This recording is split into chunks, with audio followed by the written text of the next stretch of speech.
Good morning, guys. It's Miss Neely. Today for our notes, we're just going to be going over the last page that we did take in our interactive notebook. So we're going to be reviewing this morning writing parallel and perpendicular equations, and that's what your classwork will be on today. So we are going to start on page 21. So if you guys will go ahead and take your interactive notebooks out, and let's flip to page 21. All right, we're just going to go over a couple of examples today. So again, it says writing parallel and perpendicular equations. Always change the given equation into slope-intercept form, which is your y equals mx plus b.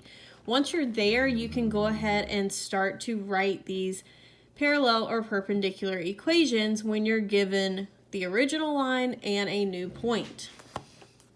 All right, so we're going to start with parallel lines here. And what we're going to do is first it's going to ask us, write an equation in slope-intercept form, which is our y equals mx plus b form, for the line that passes through the point 6, 2, that's going to be our xy value here, and is parallel to y equals negative 2/3 x plus 1. And then it asks us to graph both lines. Now, of course, we've already done these, so just follow along with me, please. Identify the given slope. So our given slope is going to be located right here in front of the x. That's the coefficient of x here. So our given slope is negative 2/3. Then it asks us for step 2 to sub in the slope that we have and the point. So that's going to be our m value and our xy values. Okay, so what I did here is I subbed in my 2 from my point, that's my y value, so y equals the m value that we just stated in number 1, so that's going to be negative 2/3, and it's going to be multiplied by our x value because m and x are right next to each other, so that tells us we are multiplying. So we're multiplying by the x value of 6, that comes from our point, and we're putting this plus b back here because step 3 is going to be to solve for that b value. All right, so I'm just rewriting the equation here that we just came up with up here. So 2 is equal to negative 2/3, and I went ahead and changed my whole number 6 here to 6/1. Those have equivalent values, but putting it in that fraction form is going to help us to multiply. And then we still have plus b at the end. So our step 3 is solving for b, so we're going to have to do this multiplication part first. So we multiply straight across. So negative 2 times 6 gives us negative 12. 3 times 1 is going to give us 3. And then we still have our plus b. So we actually end up with 2 equals negative 12/3 plus b. We will simplify this fraction here to negative 4. So our new equation becomes 2 equals negative 4 plus b. And in order to solve it for b, we're first going to add 4 to both sides.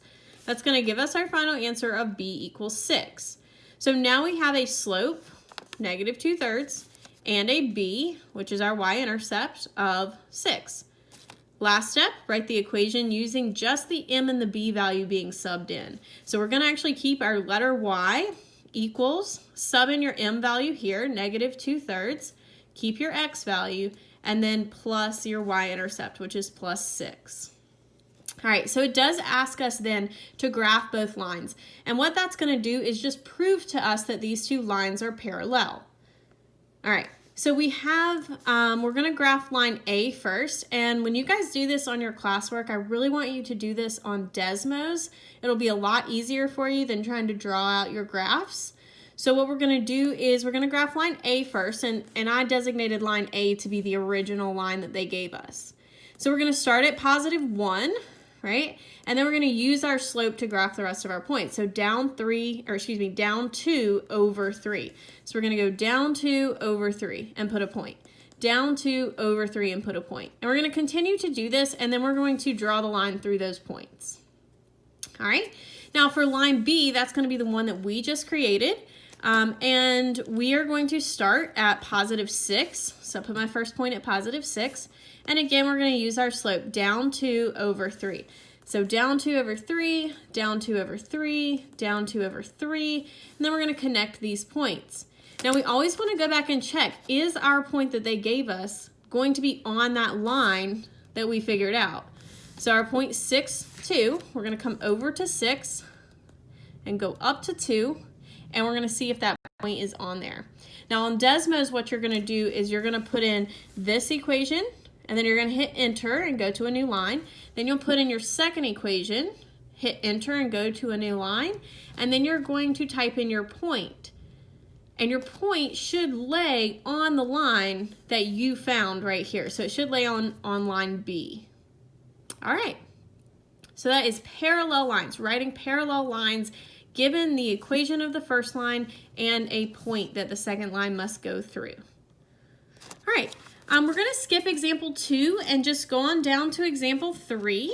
So we're going to be talking about perpendicular lines here. So the equations are the steps rather, are pretty much the same.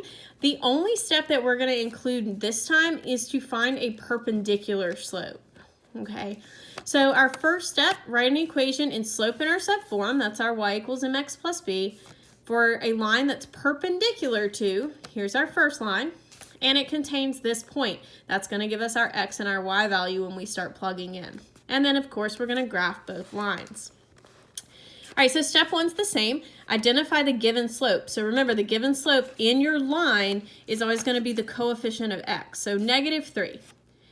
Now, if you'll remember, the perpendicular slope to that has to be 2 things. It has to not only be opposite, which means if this one's negative, this one has to be positive, but it also has to be a flipped fraction, which we call a reciprocal.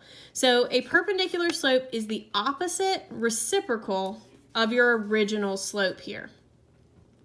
All right, so what we're going to do is we found our opposite reciprocal, which this would be 3/1. So we're going to go ahead and flip it and make it 1/3 and make it positive. And then from here on out, our steps are the same. So we're going to sub in our new slope. Don't forget, you're not subbing in the original slope. You're subbing in that new slope, that perpendicular slope.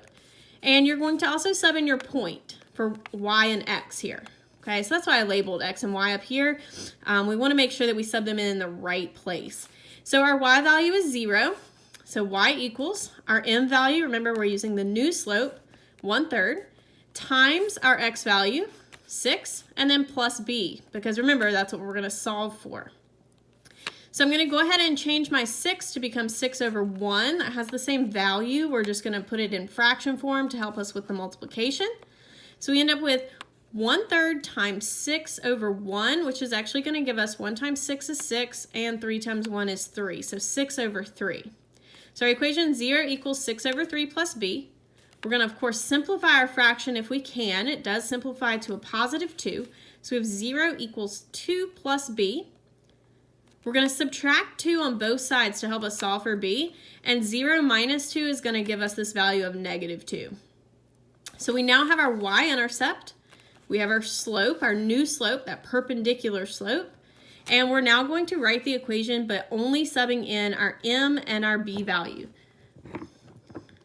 So we end up with our second line here is going to equal y equals 1/3 x minus 2. So that's subbing in your b value back here and your m value right in front of that x. And again, we're going to graph them, but I want you guys to graph on Desmos. It'll be a lot easier. So again, you're going to graph this line. So you're going to type in y equals -3x plus 2. You're going to hit enter.